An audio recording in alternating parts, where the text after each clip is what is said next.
এখানে আপনি বিশ্বাস করছেন ওয়াল কাদরি খাইরিহি ওয়া শাররিহি মিনাল্লাহি তাআলা, একমাত্র আল্লাহ পাক রব্বুল আলামিনই সব কিছু দেওয়ার মালিক, নেওয়ার মালিক।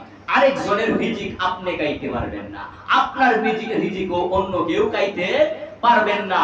সবার রিজিক আল্লাহ পাক রব্বুল আলামিন সেখানে যেইভাবে পৌঁছানো দরকার সেখানে সেইভাবে আল্লাহ পাক পৌঁছাইতেছে, ঠিক কিনা? অনেক আল্লাহর ওলিদের ঘটনা তালাশ করে দেখুন, দূর জঙ্গলের মধ্যে কোনো মানুষ নাই, রিজিকের ব্যবস্থা আল্লাহ করছে। পাথরের ভিতরে হাজার হাজার বছর সময় কেটে গেছে, রিজিকের ফয়সালা আল্লাহ করছে।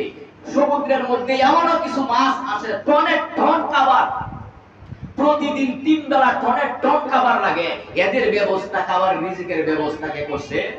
আল্লাহ রব্বুল আলামিন করছে। আল্লাহ হচ্ছে রাজ্জাক, আল্লাহ হচ্ছে রিজিক দাতা।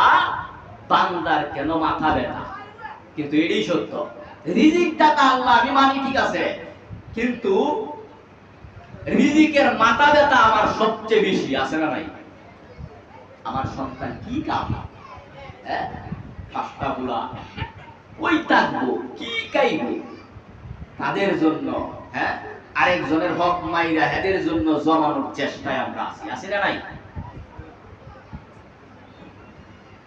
অথচ কারো খাবার কেউ খাইতে পারবে না, যদিও খায় হয়তো দুনিয়ায় এর